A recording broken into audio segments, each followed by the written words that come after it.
پیدا کر کے حواس خمسہ اور عقل کی نعمت دی، حواس خمسہ دیے، پھر حواس خمسہ پر عقل کو حکومت دی، عقل کو بادشاہ بنایا، اس کے بعد پھر بھی ویسے نہیں چھوڑا، آسمان، زمین، سورج، چاند، ستارے، بار بر، جنگل، نباتات، جمادات، یہ ساری چیزیں اپنی قدرت اور توحید کی براہین نصب کیے، اپنی توحید اور قدرت کے دلائل وہ سامنے کر دیے۔ سورج دیکھو دلیل ہے، چاند دیکھو دلیل ہے، سمندر دیکھو دلیل ہے، موسم دیکھو دلیل ہے، نباتات دیکھو دلیل ہے۔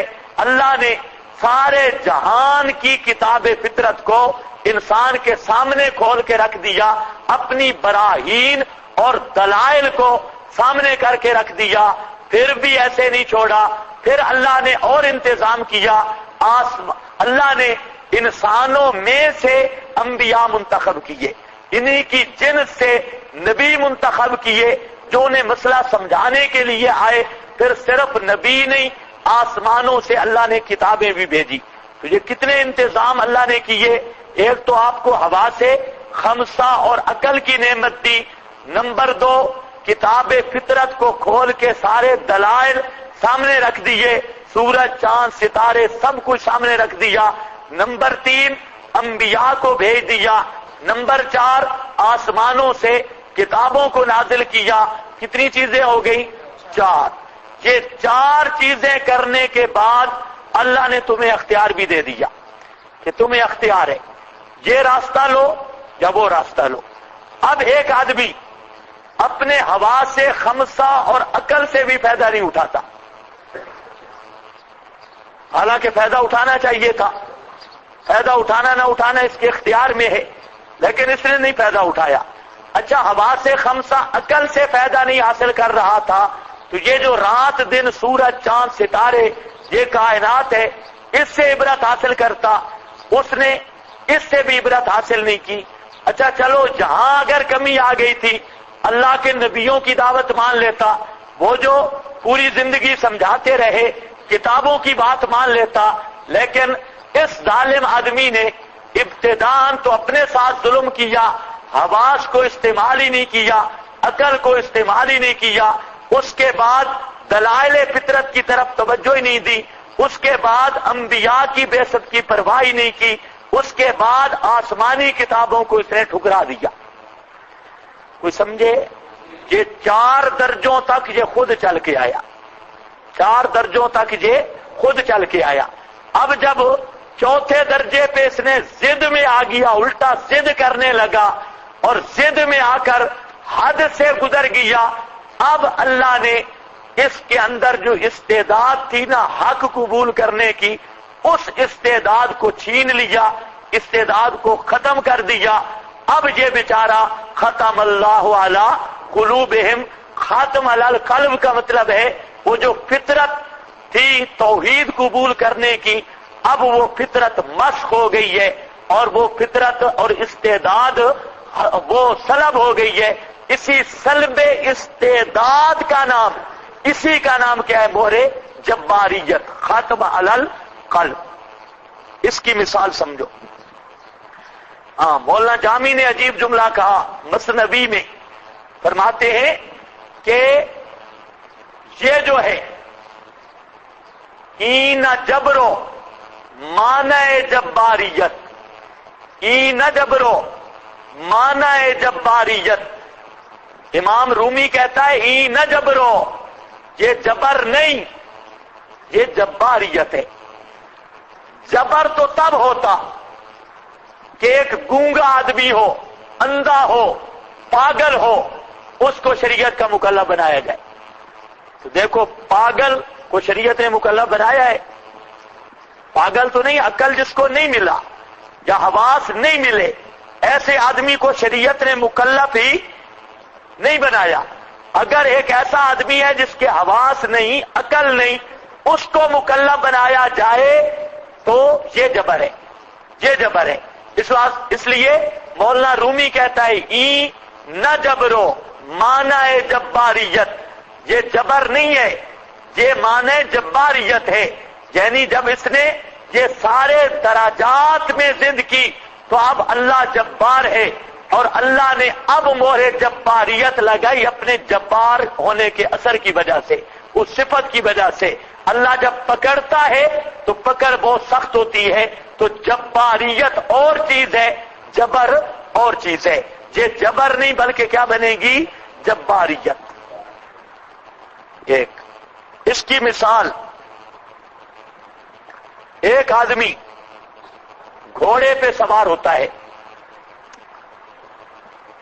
ایک آدمی گھوڑے پہ سوار ہوتا ہے، گھوڑے پہ پہلے گھوڑا اس نے سواری کے لیے خود پالا، پھر گھوڑے پر کاٹھی سجائی، پھر گھوڑے پر یہ سوار ہوا۔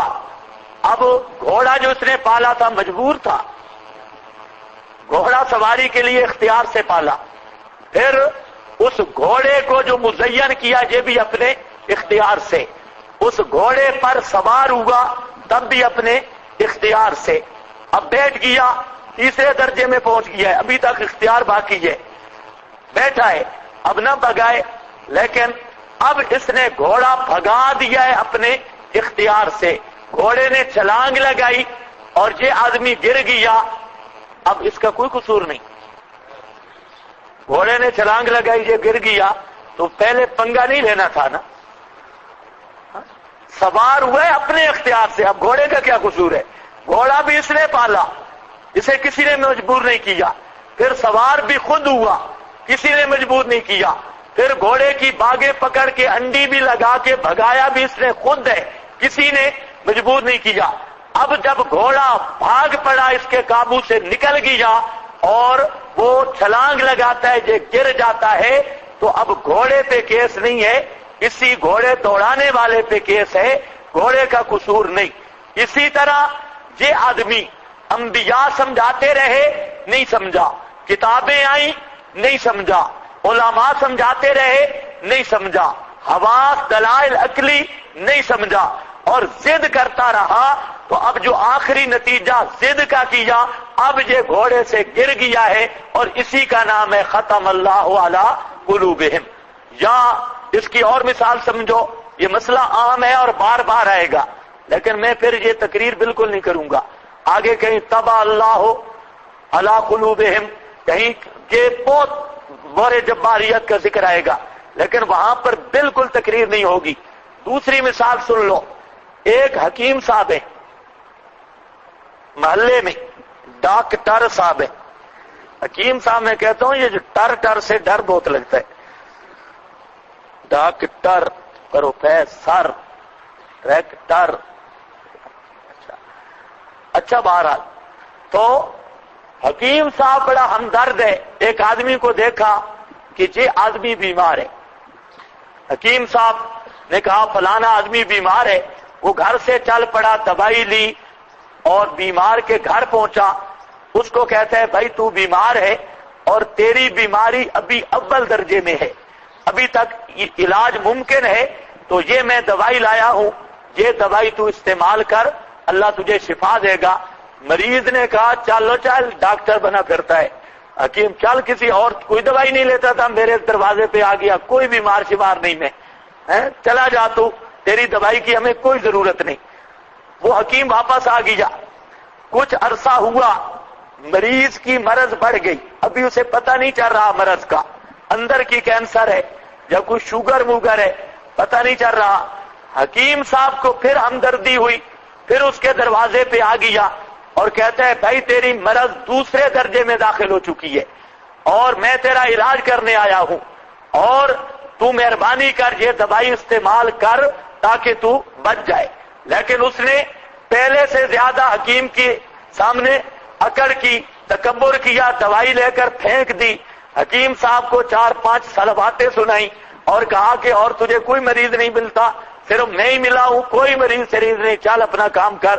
حکیم صاحب پھر واپس آ گئے، اب بیماری اس کی اسی طرح بڑھتی رہی۔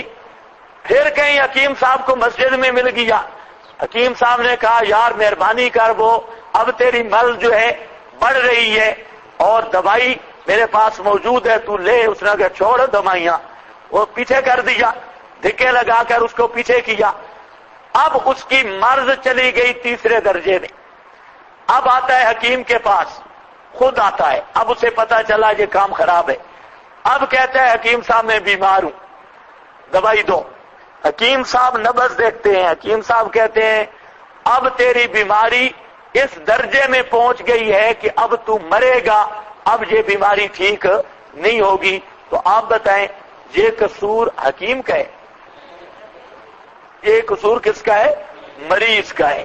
یہ بھی اسی طرح کا مریض ہے. اس کے پاس بھی حکیم آتے رہے، نسخے بدل بدل کے لاتے رہے اور بار بار سمجھاتے رہے، لیکن یہ ضد پہ اڑا رہا. اس اڑے اڑے اڑے اڑے رہتے ہوئے ایک وقت بیماری اس حالت پر پہنچ گئی کہ اب وہ جو قبول حق کی صلاحیت ہے وہ ختم ہو گئی.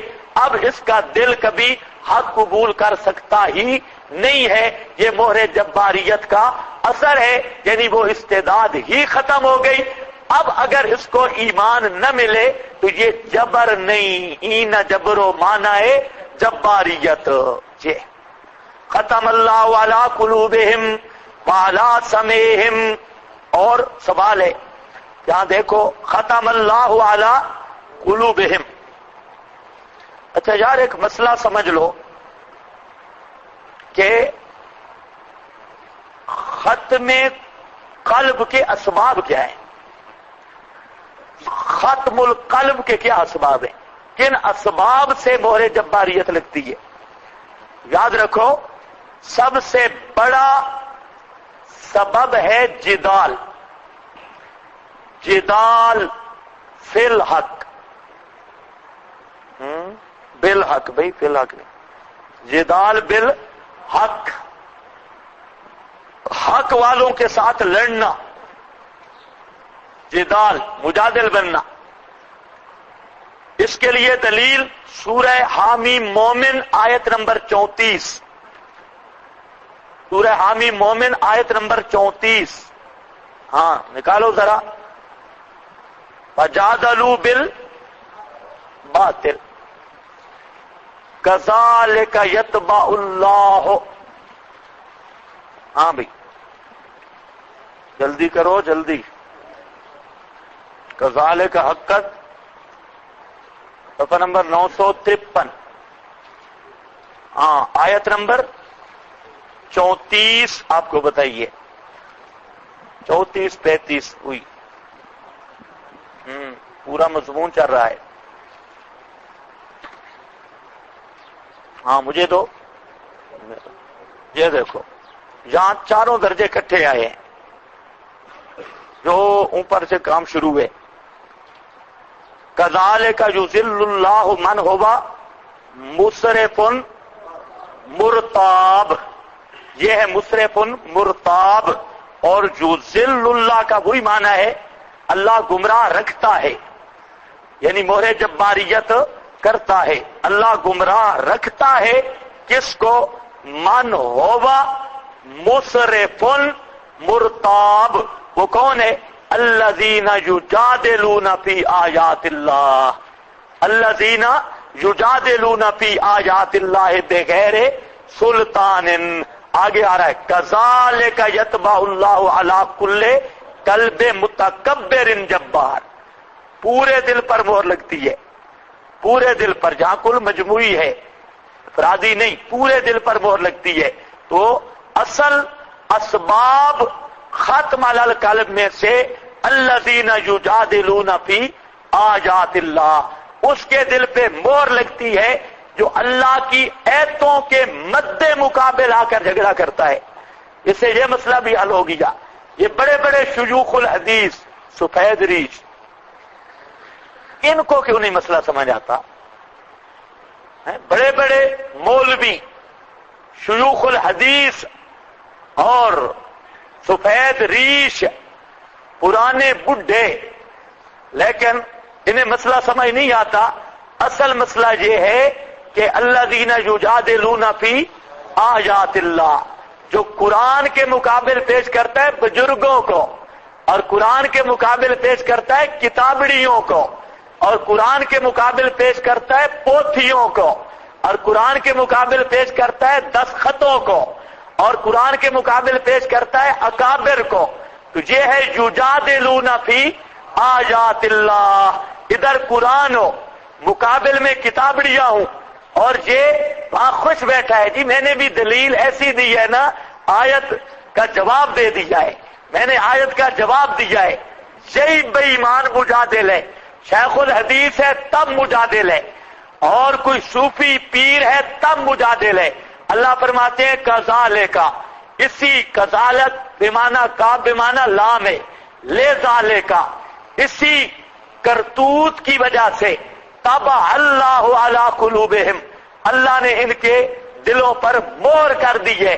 اب ان کو نبی بھی قرآن سمجھائے تو یہ ماننے والے نہیں ہیں. یہ مسئلہ حل ہو گیا. اب سمجھ آئیے شیخ الحدیث کو مسئلہ کیوں نہیں سمجھ آتا، صوفی کو مسئلہ کیوں نہیں سمجھ آتا، یہ پیر شیطان کو مسئلہ کیوں نہیں سمجھ آتا. کہو کہ ان پہ مہر جباریت لگ چکی ہے، اور مہر جباریت کا جو اصل وجہ ہے یجادلون فی آیات اللہ، ادھر قرآن کا مقابلہ کرتے ہیں، تو اصل سبب یہی ہے. اور مہر جباریت کا دوسرا سبب اتباع الہوائے، اتباع الہوا، خواہش کا بندہ بننا، خواہش کے پیچھے لگنا. سورۃ الجاسیہ آیت نمبر 23، سورۃ الجاسیہ آیت نمبر 23. ہاں جلدی بھائی، قرآن کھولنا پڑ جائے تو بڑی مصیبت بن جاتی ہے. سورۃ الجاسیہ آیت نمبر 23، 1012 صفحہ. 2-3 آج انتخاب کرو نا، پکے پکے حافظ، اور ان کو ادھر میرے ساتھ بٹھاؤ، رمضانی حافظ نہ ہو. ہاں بھائی جی آ گیا. افرأیت من اتخذ الہہ ہوا وأضلہ اللہ علی علم، بات بھی مولویوں کی ہے. اضلہ اللہ علی علم وختم علی سمعہ وقلبہ وجعل علی بصرہ غشاوہ. ختم اللہ علی قلوبہم وعلی سمعہم، بالکل اسی آیت کی طرح ہے، اسی کی تائید ہے، اسی آیت کی طرح. لیکن جہاں افرأیت من اتخذ الہہ ہوا، کیا تو نے اس شخص کو دیکھا ہے جس نے اپنی مرضی کا معبود بنا لیا ہے، جس نے اپنی مرضی اپنی خواہش کا معبود بنایا. یہ تقدیم و تاخیر ہے. اس آیت پہ آؤں گا تو انشاءاللہ اس کا معنی بتاؤں گا. تو مطلب یہ اپنی خواہش کا الہ، اس کی خواہش آئی تو کسی گدھے کی قبر پوجنی شروع کر دی، اس کی خواہش آئی تو گھوڑے کو پکڑ لیا، اس کی خواہش پئی تو پنجے کو لے لیا، اس کی خواہش پئی تو تھان کو لے لیا، اپنی خواہش کا الہ بنا لیا. حالانکہ الہ تو ایک ہے. تو یہ اتباع الہوا، یہ ختم علی قلبہ، یہ بھی سبب ہے مہر جباریت کا. اور تیسرا سبب ہے جہود. پہلے جدال بتایا، تیسرا سبب کیا ہے؟ الجہود، جان بوجھ کر اکڑ جانا. مسئلے کا پتہ تو ہے لیکن جان بوجھ کر بے ایمان بننا. ایک ہوتا ہے بیمار، ایک ہوتا ہے متمرس، ایک ہوتا ہے بے ایمان، اور ایک ہوتا ہے جاہد. جاہد وہی ہے بے ایمان، جان بوجھ کے جو بے ایمان بنے اور کافر رہے. سمجھتے ہوئے جاہدوا بہا واستیقنت انفسہم، انکار تو انہوں نے کیا لیکن دل بجھ چکے تھے، دل ان کے سمجھ چکے تھے، یقین کر چکے تھے کہ بات موسیٰ پیغمبر کی سچی ہے. لیکن جاہدوا بہا، پھر بھی چھدرو کے 2 آدمی تھے نا، تو ان کا فیصلہ ہو گیا پھانسی کا. چھدرو ہمارا میاں والی کا ایریا ہے، تو لوگ بڑے سیدھے سادے ہیں، تو ان کا فیصلہ ہو گیا بھائی ان کی پھانسی سزائے موت ہو گئے. ایک بیٹا تھا ایک باپ تھا، تو بیٹا کہتا ہے کہ ابا جی 2 رکعتیں نماز نہ پڑھ لیں، ابھی پھانسی لگنا ہے، 2 رکعتیں نماز نہ پڑھ لیں۔ چھوڑ لوگ اور اللہ کیا سمجھے گا بھائی، آخر پر ڈر گئے یہ تو یہ ہوتا ہے جہود، سمجھ بوجھ کے بے ایمانی کرنا۔ اب فرعون، اچھا ابو طالب نے بھی کہا تھا اخترت النار علی الآن، جہنم ٹھیک جا سکتا ہوں لیکن ناک نہیں کٹا سکتا، ناک کٹانا مشکل ہے، یہ ہوتی بڑی بات ہے۔ اب یہ سارے شیخ الحدیث ہماری بات مان لیں، تو ان کی پگڑیاں رہیں گی، ان کے مرید، یہ مذہب، یہ باطل کی چاشنی چھوڑنی بڑی مشکل ہے۔ آپ کو ابھی وہ سلطنت ملی نہیں، مولویوں والا راج، یہ جو بیٹھے پٹواری بن کے، فتوے پہ بھی پیسے اور نکاح پہ بھی پیسے، کل پہ بھی پیسے، شادی اس کی ہوئی ہے پیسے مولوی کو مل رہے ہیں، یہ سارے اگاڑے اور ٹیکسوں والے ملا۔ اب اگر یہ چھوڑتے ہیں نا، تم سمجھتے ہو بھئی وہ پتہ نہیں کیوں نہیں مانتے، اگر تمہارے ساتھ آتے ہیں تو خشک دال کھانی پڑتی ہے، ادھر آتے ہیں تو بالکل کوئی اس کی استقبال بھی نہیں، کوئی حضرت صاحب بھی نہیں، اور کوئی خوش بھی نہیں، کوچ بھی نہیں، چمڑ چٹڑ بھی نہیں، کوئی چیز بھی نہیں، بالکل سکا مذہب۔ تو اس لیے وہ اپنی مسندیں چھوڑ نہیں سکتے، مشکل ہوتا ہے، تو وہ جان بوجھ کر بے ایمان بننا یہی جہود ہے۔ اور جو اس طرح کرتا ہے نُوَلِّهِ مَا تَوَلَّىٰ وَنُصْلِهِ جہنم، اللہ فرماتے ہیں میں بھی پھر دھکا دیتا ہوں، چلا جا اسی راستے پہ۔ پھر یہ جہود پر سورۃ الاحقاف ہے اور آیت نمبر 26 ہے، سبب ختم الجہود، یہ اور حب الدنیا، دنیا کی محبت میں اندھا بن جانا، یہ بھی ختم قلب، دل پر مور لگنے کی ایک وجہ ہے کہ آدمی، اب اگر آپ کئی دنیا داروں سے پوچھیں نا، وہ کہ دین کی بات سننے کو ان کو ٹائم ہی نہیں ہے، اور کہتے ہمارے چودھری صاحب اتنے مصروف ہیں کہ ان سے بات کرنے کا ٹائم ہی کوئی نہیں ہے۔ اور وہ مصروف کس پہ ہیں؟ مل پر، مصروف کس پہ ہیں؟ بے ایمانی پر، اور مصروف کس پہ ہیں؟ اپنی بیٹھکوں پہ، یعنی اتنا دنیا کے کتا بن گیا، طالبوہا کلاب، ایسا دنیا دار بن گیا، ہر وقت دنیا کے چکر میں ہے۔ وہ جمعے پہ آتے ہیں نا، جمعے پہ دیکھتے ہیں گھڑی، تقریر ادھر پھر ادھر، تو میں جان بوجھ کر جمعہ لیٹ کرتا ہوں، میں کہ چلو ان کو تکلیف دینا بھی ثواب ہے۔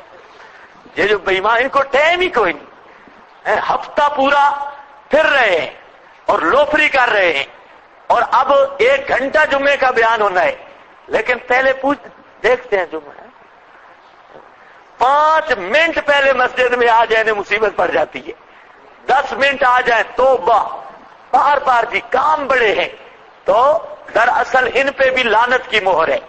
کیوں؟ حدیث میں یہ آتا ہے کہ مومن کا مسجد کے ساتھ تعلق ایسا ہے جیسے مچھلی کا پانی کے ساتھ ہے۔ مچھلی اگر پانی کے باہر ہو تو وہ تڑپتی ہے، اور وہ جب تک پانی نہ ملے مچھلی کو سکون نہیں آتا، جیسے یہ مچھلیاں بیٹھی ہیں۔ تو مومن کا تعلق یہی ہے، اور منافق کا مسجد کے ساتھ توبہ، منافق مسجد میں کبھی رہ سکتے ہی نہیں، جیل معلوم ہوتی ہے۔ تو اسی طرح اکثر دنیا کی محبت والے لوگ، ان پر اللہ کی طرف سے مہر جباریت لگی ہوتی ہے، ختم علی القلب ہوتا ہے، انہیں بھلے برے کی تمیز ہی نہیں رہتی۔ تو اسباب ختم علی القلب میں سے ایک ہے حب الدنیا، سورۃ النال آیت نمبر 107 اور 108، اس میں یہی سبب بیان کیا گیا، حب الدنیا۔ جی سمجھ آ گئی یہ بات؟ ختم اللہ علی قلوبہم، اچھا ایک اور مسئلہ رہ گیا کہ جب مہر لگ جاتی ہے تو اس کا نتیجہ کیا نکلتا ہے؟ یہ تو اسباب ختم ہے، مہر کے بعد کا کیا نتیجہ ہے؟ تو اس کے قرآن نے نتیجہ ذکر کیا ہے اور کئی مقام پہ کیا ہے، لہم قلوب لا یفقہون بہا، لہم قلوب لا یفقہون بہا، ان کے دل ہیں لیکن ایسے دل نہیں جن سے سمجھ سکیں، لا یفقہون بہا، وَلَهُمْ أَعْيُنٌ، ان کی آنکھیں ہیں وہ موٹے موٹے آنوں والی آنکھیں ہیں، بڑی بڑی آنکھیں، لیکن لا یبصرون بہا، ایسی آنکھیں نہیں ہیں کہ جن کے ساتھ دیکھ سکیں، اور ان کے لیے آذان کان ہیں بڑے بڑے، لیکن لا یسمعون بہا، ایسے کان نہیں جس سے وہ سن سکیں۔ یہ مطلب ہے لہم قلوب، دل ہے پر سوچنے کی صلاحیت گئی، اور وَلَهُمْ آذان، کان ہیں سننے کی صلاحیت گئی، آنکھیں ہیں دیکھنے کی صلاحیت گئی۔ یہی مطلب ہے ختم اللہ علی قلوبہم۔ اور ایک فائدہ اور بھی سمجھ لو، اور فائدہ یہ ہے کہ ہدایت، حصول ہدایت کے تین طریقے ہیں، حصول طرق، حصول ہدایت، حصول ہدایت کے تین طرق ہیں، تین طریقے ہیں۔ ہاں بھائی، تین طریقے ہیں، کس کے؟ حصول ہدایت کے، یا حق سمجھنے کی تین صورتیں ہیں۔ آسان مسئلہ، ایک صورت تو یہ ہے کہ اللہ کا براہ راست فضل ہو جائے، اللہ کا براہ راست فضل ہو جائے اور خود بخود مسئلہ سمجھ آ جائے، خود بخود مسئلہ سمجھ آ جائے۔ یہ بھی ایک اللہ کا فضل ہی ہے، خود بخود حق بات آ جائے، مسئلہ اسے سمجھ آ جائے۔ اور کئی دفعہ اس طرح ہوتا ہے۔ ہمارے ایریا میں ایک بزرگ تھا، ہمارا رشتہ دار، قریبی رشتہ دار تھا، نیک بڑا تھا اور مشرک بھی بڑا تھا، اتنا ضدی مشرک، توبہ توبہ۔ ہمارے علاقے سے دودھ کے گھڑے اور وہ بڑے بڑے برتن بھر کے لے جاتا باؤ سلطان، اور وہاں جا کے باؤ سلطان کی قبر کو دودھ کے ساتھ غسل دیتا، جہاں پینے کو نہیں ملتا، اور وہ دودھ کٹھا کر کر کے اور ڈرم بھر کے دودھ کے، تو سلطان باؤ جھانگ جا کر باؤ سلطان کی قبر کو وہ غسل دیتے اور اس پر پھر خوش ہوتے۔ اور اتنا بڑا مشرک تھا، وہاں ہمارے مولوی صاحب تھے، وہ جب مسئلہ بیان کرتے تو یہ کانوں میں انگلیاں دیتا، جعلوا اصابعهم فی آذانہم، کانوں میں انگلیاں دیتا تھا۔ نام اس کا محمد تھا، نام کا محمد تھا، لیکن تھا بڑا ضدی۔ کہتے ہیں وہابی کا اگر سایہ بھی پڑ جائے نا تو نکاح کا خطرہ ہوتا ہے، اس کے سائے سے بھی دور رہو۔